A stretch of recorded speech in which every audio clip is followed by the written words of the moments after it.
NATO और भारत के बीच बंद कमरे में हुई बड़ी बैठक। क्या अब भारत बनेगा नाटो का सदस्य? क्या सैन्य गठबंधन में भारत को होना चाहिए शामिल? वहीं चीन के उड़े तोते। क्या अब नाटो संग भारत करेगा चीन पर बड़ी कार्यवाही? चलिए दोस्तों, जानते हैं इन सभी खबरों के बारे में विस्तार से। दोस्तों, सार्वजनिक चकाचौंध से दूर भारत ने नाटो के साथ बातचीत के दरवाजे खोल दिए हैं और एक रिपोर्ट में दावा किया गया कि नाटो और भारत के हाई लेवल अफसर के बीच बंद कमरे में पहली बड़ी बातचीत 12 दिसंबर 2019 को हुई थी। एक रिपोर्ट के मुताबिक नाटो यानी उत्तरी अटलांटिक संधि संगठन और भारतीय सुपीरियर्स के बीच ब्रसेल्स में यह पहली राजनीतिक बातचीत हुई थी और भारत में संबंधित मुद्दों के समाधान के लिए जल्द ही एक और नई बैठक होने की उम्मीद है। रिपोर्ट के मुताबिक नाटो के साथ हुई इस बैठक में भारत की तरफ से विदेश और रक्षा मंत्रालय के काफी सीनियर अधिकारियों ने भाग लिया था। रिपोर्ट के मुताबिक नाटो और भारतीय टीम के बीच हुई इस बैठक में बातचीत का मकसद स्ट्रेटेजिक न होकर राजनीतिक रखा गया था और पता चला है कि भारत ने बातचीत का मुद्दा पूरी तरह से राजनीतिक इसलिए रखा ताकि ये बातचीत किसी तरह की जिम्मेदार ना लगे, ना ही मिलिट्री और ना ही दोनों पक्षों के रिश्तों से जुड़ी हो। इस बैठक के नतीजे के रूप में भारतीय प्रतिनिधि मंडल ने जरूरी तौर से समान हित के क्षेत्रीय और ग्लोबल मुद्दों पर साथ मिलकर काम करने की बात कही। लेकिन अब एक बार फिर से नाटो और भारत के बीच बैठक होने वाली है, लेकिन इस बार भारत अपनी चिंताओं को नाटो के साथ उठाएगा और एक्सपर्ट्स का कहना है कि भारतीय चिंता का जरूरी आधार चीन हो सकता है।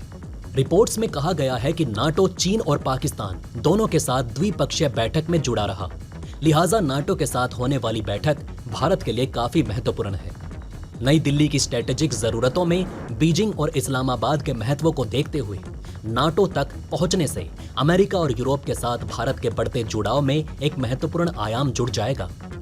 दिसंबर 2019 तक नाटो ने बीजिंग के साथ 9 दौर की बातचीत की थी, जिसमें ब्रसेल्स में चीनी राजदूत और नाटो के डिप्टी जनरल सेक्रेटरी की तीसरी बैठक हुई।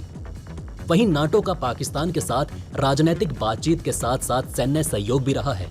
नाटो पहले पाकिस्तानी अधिकारियों के लिए चुनिंदा ट्रेनिंग खोल चुका है और नवंबर 2019 में नाटो ने पाकिस्तानी सैन्य अधिकारियों के साथ बातचीत के लिए अपना एक सैन्य प्रतिनिधि मंडल भी पाकिस्तान भेजा था। ब्रसेल्स में नाटो और भारतीय उच्च अधिकारियों की जो बैठक हुई, उससे पहले नाटो की तरफ से एक ड्राफ्ट एजेंडा भारत को भेजा गया था और फिर पहले दौर की बातचीत को आखिरी रूप दिया गया। मीडिया रिपोर्ट से पता चलता है कि ड्राफ्ट एजेंडा मिलने के बाद भारत की तरफ से एक इंटर मिनिस्ट्रियल बैठक बुलाई गई थी, जिसमें विदेश मंत्रालय और रक्षा मंत्रालय के साथ साथ एनएससी सचिवालय के प्रतिनिधियों ने हिस्सा लिया। भारत सरकार के एक सीनियर अधिकारी ने कहा कि नाटो को राजनीतिक वार्ता में शामिल करने से नई दिल्ली को क्षेत्रों की स्थिति और भारत के लिए चिंता के मुद्दे के बारे में नाटो की धारणाओं में संतुलन लाने का अवसर मिलेगा। दोस्तों, नाटो के साथ अपने पहले दौर की बैठक के बाद भारतीय अधिकारियों ने महसूस किया कि रूस और तालिबान पर गठबंधन के साथ उसका कोई साझा आधार नहीं है, यानी तालिबान और रूस को लेकर नाटो ने अपने अलग विचार रखे हैं, जबकि भारत ने अपने अलग विचार रखे और दोनों के विचार आपस में मेल नहीं खाते। वहीं बैठक में चीन को लेकर भारतीय अधिकारियों को पता चला कि चीन को लेकर भी नाटो के सदस्य देशों के बीच अलग अलग विचार हैं और सभी सदस्य चीन को लेकर एक विचार नहीं रखते, जबकि भारत के लिए चिंता चीन है और भारत की क्वाड मेंबरशिप का मकसद भी बीजिंग का मुकाबला करना है। भारतीय आधिकारिक सूत्रों के हवाले से खबर दी गई, अगर नाटो गठबंधन चीन और पाकिस्तान के साथ अलग अलग जुड़ता है तो भारतीय चिंता और ग्लोबल सुरक्षा मुद्दों पर नाटो का एक तरफा नजरिया होगा। रिपोर्ट्स के मुताबिक भारत और नाटो के बीच जो पहले दौर की बैठक हुई थी, उसमें भारत को 3 संवेदनशील मुद्दों पर नाटो का नजरिया पता चला था, जिन पर भारत को नाटो के साथ सिर्फ समिति साझा आधार की उम्मीद थी। पहला, नाटो रूस को यूरो अटलांटिक सिक्योरिटी के लिए खतरा मानता है और रूस के यूक्रेन मुद्दे और परमाणु हथियारों को लेकर रूस के साथ नाटो की बातचीत आगे बढ़ नहीं पा रही थी। दूसरी बात, नाटो देशों के बीच मतभेद को देखते हुए चीन पर उसके विचार को मिले जुले रूप से देखा गया, जबकि इसने चीन की बढ़ती शक्ति पर बातचीत की और नतीजा ये था कि चीन ने एक चुनौती और एक अवसर दोनों प्रस्तुत किए।